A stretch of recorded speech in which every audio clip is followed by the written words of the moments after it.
Hello, lovely people. Whoa, that's loud.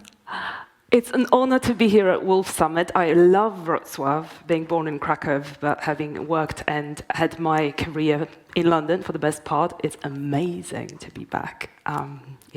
Look forward to having some pierogi later.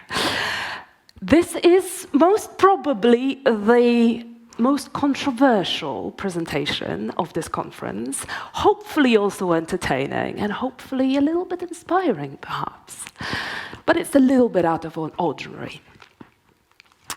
So have you ever actually considered that showing your naked ass to a bunch of strangers can help you become a better leader?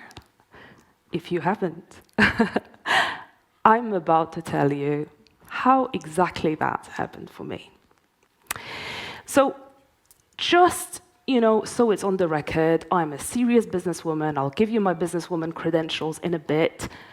The images behind me, some of them will be from stage in cabaret clubs, are of my alter ego, Pow, and I cannot be held responsible for what my alter ego does. So I hope that this dirty secret can stay between us and it won't drive my business career into the pavement.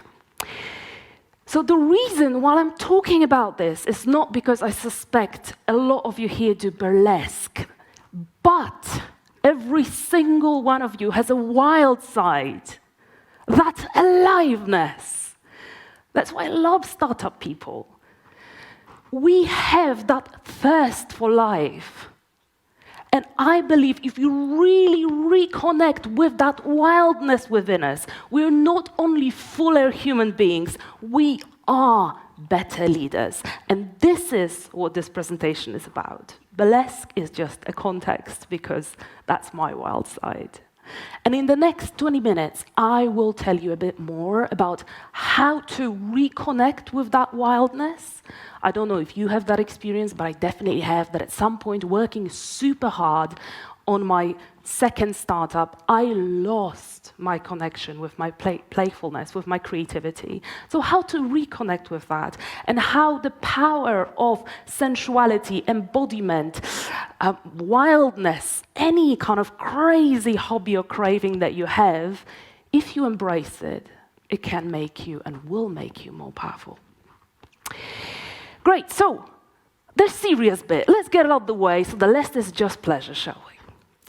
I am an entrepreneur. I have a company called Grant Tree in London, which I am at this point an advisor to, so I stepped away to focus on personal projects. There is 50 people over in it. We've got about 4 million turnover, so we're not a huge, tech unicorn, but we're doing well. And what I'm most proud of is that we're the kind of company that has managed to more about this later, achieve or is striving to achieve that balance between profitability and well-being of people. Profitability, sustainability, yes, commercial sustainability, it's important. And the well-being of people, humanity, because we're not in business just for the sake of making a bunch of cash and exiting. We're here to honestly do something great. I believe we're wired as human beings to do something great. Okay, so back to the credentials. I am also an angel investor, so my entrepreneurial moderate success has enabled me to do something I've always wanted to do, which is to invest in startups, give back to the startup scene as something I always wanted to do. I'm a massive believer in human potential, and I've met amazing people in the startup scene. I'm a keynote speaker. I have a book, which I've just released, which is on Amazon's hot new release list. And I'll tell you a little bit more about this a little bit later.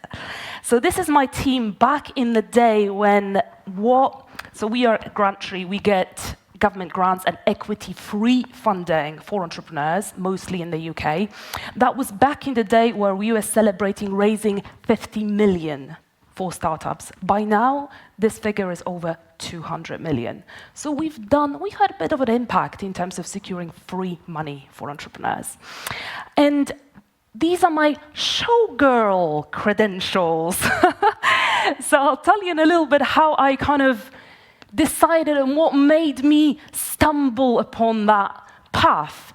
But what has happened in the last few years is that I have performed internationally. I've hosted nights where other performers were the stars. I was featured in magazines. I was in Venetian Carnival. I've had a life. I've had a life. It's been fun. It's been probably the greatest adventure of my life. And this is how I started. So I started Grantry in 2010 as my second business. And maybe 2 or 3 years into the development of it, I was freaking exhausted. And it wasn't just the kind of exhaustion where you're tired at the end of the day. I felt drained. I felt like my spirit, my rebelliousness, my creativity, like the part of me which I love the most, the part of me that makes me alive, that part was dying. Because I was in my head most of the time. I was a competent businesswoman. I've discovered I can do really well doing business with CEOs, CFOs, making sales. Yeah, my team knows me as a saleswoman from hell. That's something I do well. And I've kind of started to lose that beauty, that sparkle. And there was this one particular day, for those of you who have been to London, I guess that's most of you, I was in Piccadilly Circus just on my way to a business meeting. And I was walking from Piccadilly Circus to Leicester Square, and as I was walking, there is a place on my left, and it's called Café de Paris. And I was like, what the hell is that? So I kind of peeked inside, and it was the afternoon. So there were no shows in there. It's a cabaret club, yes. But they were having a burlesque show rehearsal. And I was like, wow. Like my jaw dropped. Not because I saw like sequins and peacock feathers and like crazy stuff, but because I saw that aliveness, that freedom. I've missed.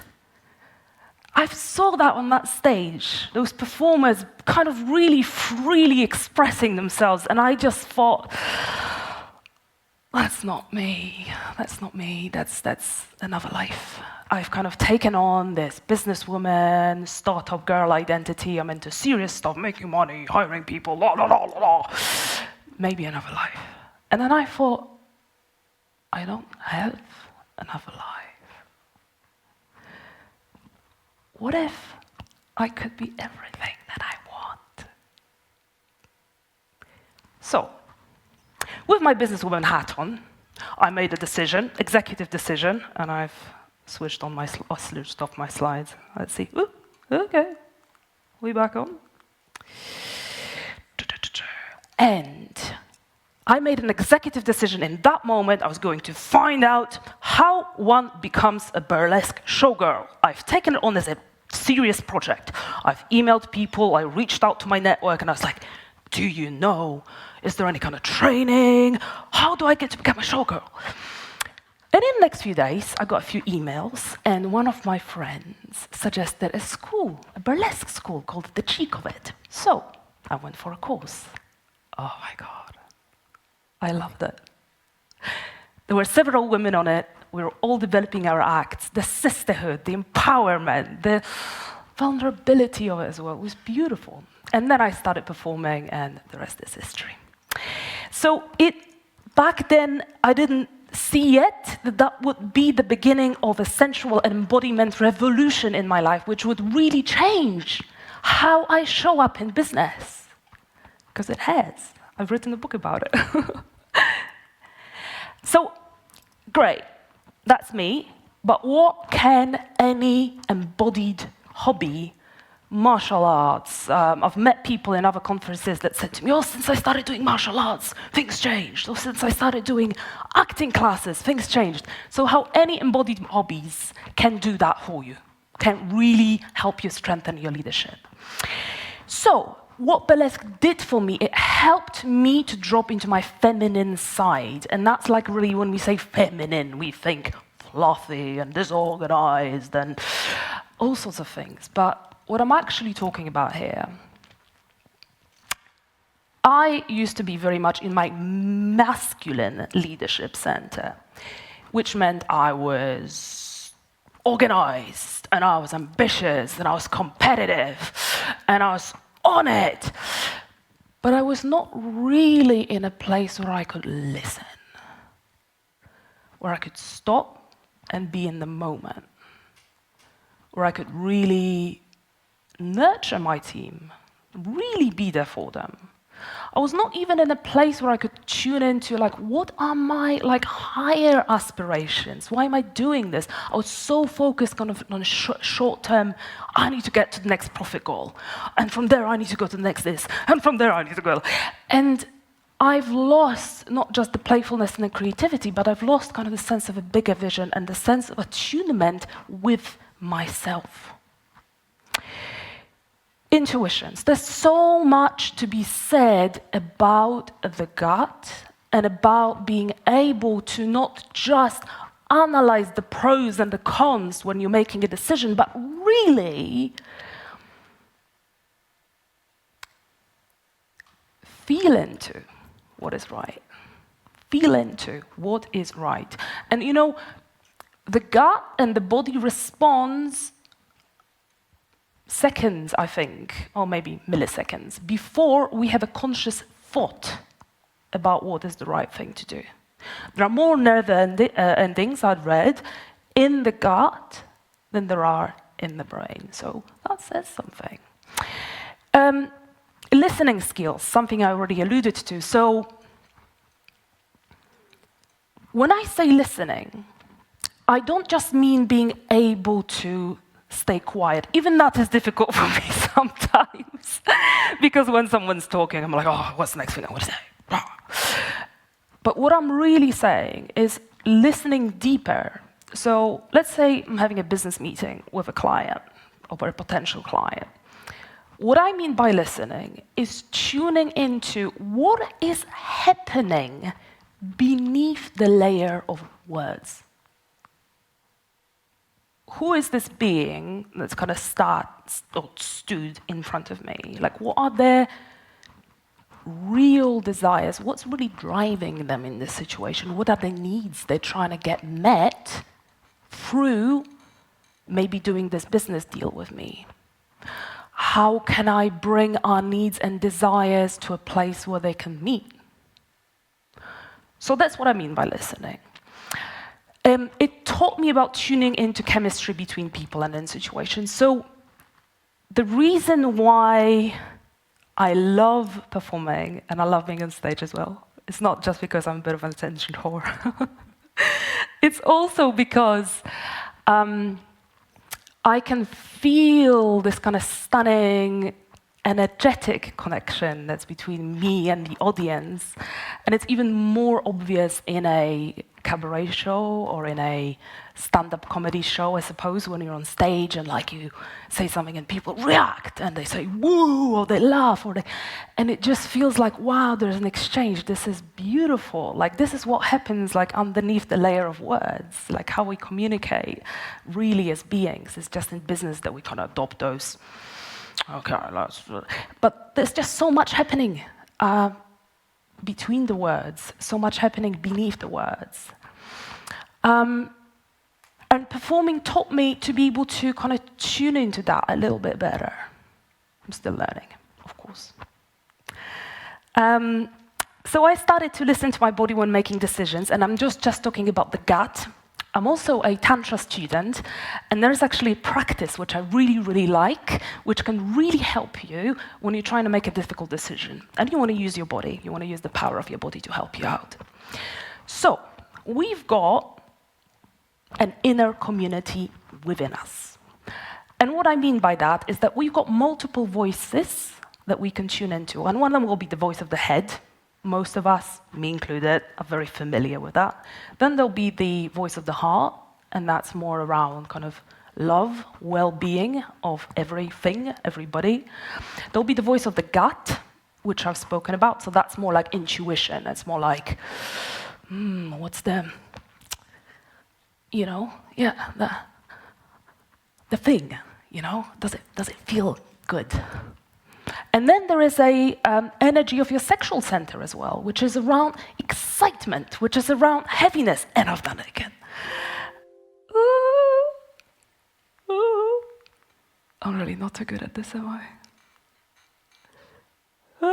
Great. So those voices combined can really give you a lot of clues. And a lot of the time, you'll hear like the head saying, yes, there's like good list of pros. It's definitely longer than the list of cons. It's a yes. And then the heart will be, I'm not sure actually.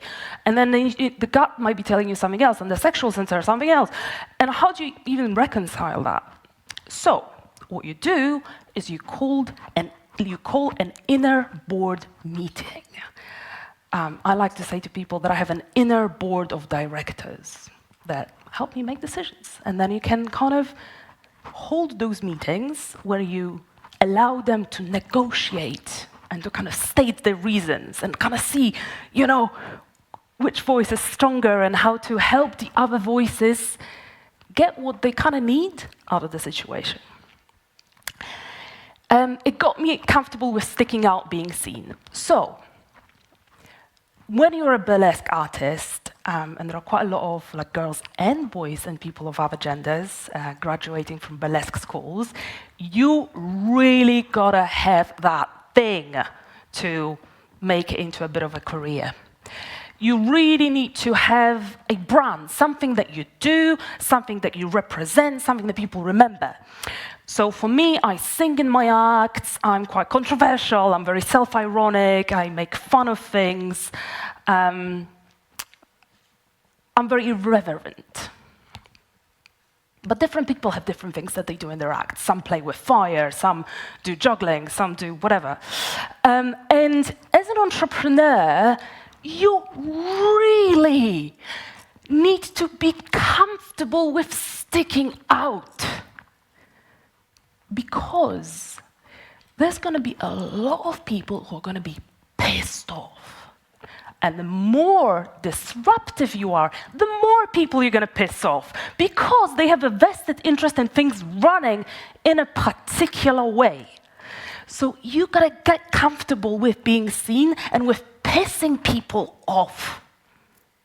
And being a stripper, being a performer, helped me. Because once you show your naked ass to a crowd of people, there are not that many things that are very scary anymore. And it taught me about vulnerability. And there is a lot to be said for vulnerability in business. I could probably do a whole talk about it. Wink, wink, Mike. What I'm going to say is that I also have like a big and challenging journey to do with mental health, not just behind me, but a journey that I'm still on. And what I learned is that the more I'm able to show up in my vulnerability to my team, the more I'm creating space or giving them permission to not always be at their best. Because we're humans. And I've had people on my team lose their parents. I've had them give birth. I've had them go through all sorts of stuff that, yes, are going to affect their performance. And yes, there are going to be days where you hate what you do, even if you love what you do. There are going to be days when you hate it. So it's okay to not always be on top of your game, and it is going to happen. And it makes it normal, and it makes it fine. And if you give people permission to not always be at their best, you're going to see them shine. Like, that's what happened to me, like they haven't before. So strippers and leaders are prepared to go all out, to really kind of act as if there's nothing to lose. And I kind of have a question for you. What would happen in your business if you really put all the inhibitions to the side? If you're not playing safe anymore?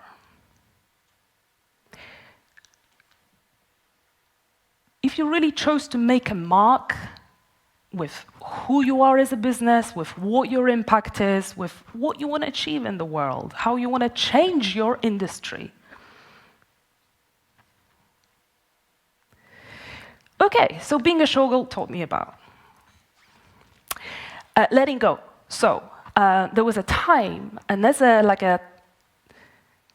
little club in London, which is like not very.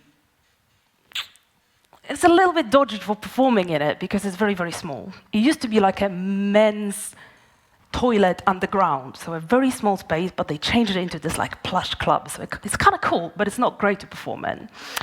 And I once turned up, and there were many people. There was like no stage area. I would be basically almost touching people here, and I was like, I don't feel good about this. So I left.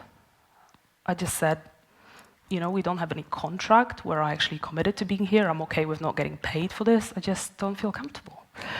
And there was some talk about stars in business. Okay. I know what I'm good at, and I know what I'm shit at. What I'm good at is making a fire, starting things up, just creating something out of nothing. I love it. I'm not great at scaling businesses. I'm not great at implementing things and systems that will basically grow and help the company scale. So a couple of years back, I actually, with the help of my co-founder, appointed a new CEO. And I knew it was time for me to let go. Setting boundaries, understanding your limits. So, like I set that boundary in my performance life because I didn't feel comfortable, in the same way I've learned, and I'm still learning, to put a boundary of where my personal life begins and professional life ends. For example, or what's okay, what feels okay in me, what feels fair, and what doesn't feel fair. So that's a lifelong journey to kind of like feel into these things. But again, being a performer, having like a strong connection with my body has helped me to home in on that. Yeah, so I talked about the feminine side and connecting with desires and passions, and being a performer like really helped me to connect to that like hunger for life, which I was slowly losing as I was more systematic and more logical and more, business success oriented. And it helped me actually, the way it helped me in business was to really connect to like, what am I trying to change in my industry? And my industry is freaking boring. Unlike you guys, a lot of you, at least those who run startups. My company, what we do, the way we do it is interesting. What we do is boring. We write grant applications and bids and la, la, la, la, la. And this industry is full of people who are trying to make money, trying to make a quick buck, are not necessarily very open, not necessarily very progressive, not necessarily very, even don't have that much care about their clients, I feel. So yeah, I'll tell you in a second like what my company looks like, but that's it. Dropping into the moment, yeah, so I remember that first performance I did where my first act was about this businesswoman who was like, so I obviously made fun of myself, who is like this corporate dragon, and she's like stomping on dead bodies of men on her way to the top. And underneath it all she wants, in the bedroom of course, is to surrender, is to be taken, is to be wanted, And that was what the act was about. And I was really well prepared because it was my first act, it was my first performance. I was obviously freaking out a little bit, But I nailed it in terms of preparation. So I walked on that stage, I stood there for a second, and I dropped a glove. And people were like, oh, what's going on? It was really good. And then I started singing, and then I started stripping, and then blah, blah, blah. And when I got off that stage, I was ecstatic. I was like, this is what I live for, this kind of connection with people, with audience in that case.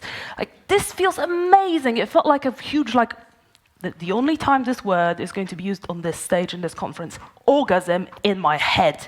It felt like, bam, this is me. Hello, world.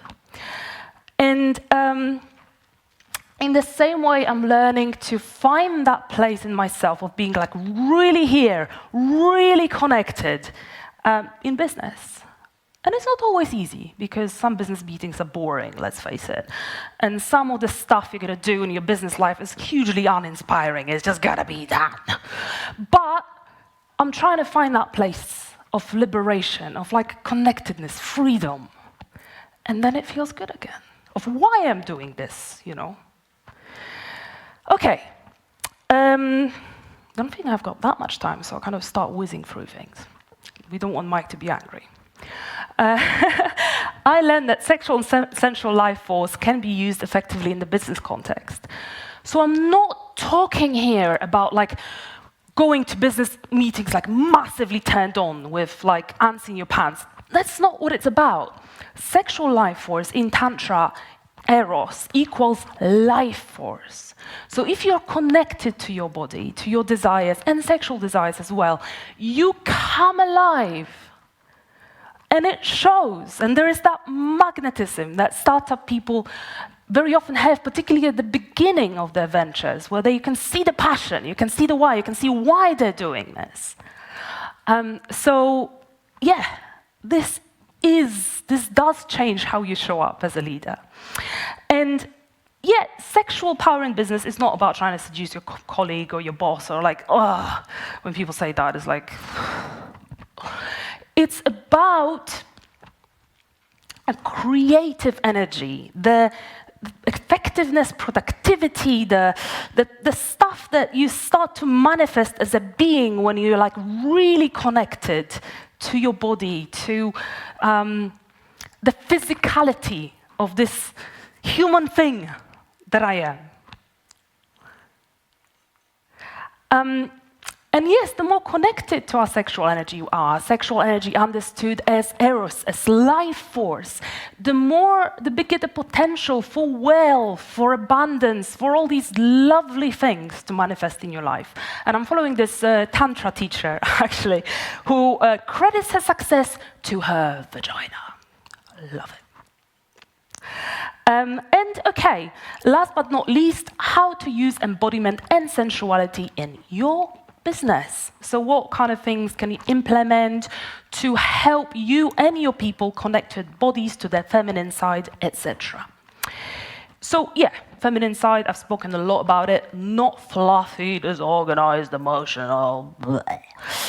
It's attuned, present, playful, creative, focused on the bigger why, the why that's bigger than your bottom line. What am I trying to change in this world? And this is a really lovely concept that I like, that I've written a lot about in my book, which is the inner marriage, what the Tantra calls inner marriage between the man and the woman within you. And it does not matter what gender you are. We all have those kind of both sides. You can call them yin and yang if you prefer that. And it's the leaders, and when I meet people like that, I can feel it. It's not just the people who are super freaking focused, and they know what they want, and they manifest like motherfuckers. Not just those people, but people who are also attuned, who are also humble, who have strong values, and you can feel that. And people who have kind of both of that. That's the kind of person that I want to be. And that's the kind of people I want to hang out with, and that's why I'm here, obviously. So I've spoken about this already. Pay attention to what happens underneath the layer of words. In business meetings, in things that are potentially boring, what is really going on between me and this other human being that I'm meeting with right now? What are they really trying to achieve? What are they longing for? What's going on there beyond this kind of conversation of like, yeah, or do you want to buy this? Oh, I'm not sure if I'm buying this, it's too expensive. Oh, you sure? Like, I can dispel your doubts. Oh, no, your competitors are cheap. Like, what's really going on? Like, what is the, like, are some of their needs being unmet? Are they trying to prove something to themselves or to their boss? Like, what's the real conversation? So yeah, in the board meetings, talked about it already, super cool way to make decisions. There are others. So there are some more sophisticated techniques. I know a company in Norway that uses this model called family constellations. Again, it's for a whole other presentation, but when they have a situation that kind of needs digging underneath the surface on, let's say they're hiring a new person and they have a couple of really great people and they don't know who to choose. They would like pick a person on the team who would represent each of the sides in this conversation. So one would represent the employee, one would the potential employee, one the employer, one would represent stakeholders of the company, etc. And then kind of play it out, almost like a workshop it out to see what dynamics are at play there. So there's loads of stuff, and like grab me for a glass of wine later on if you want to talk about this.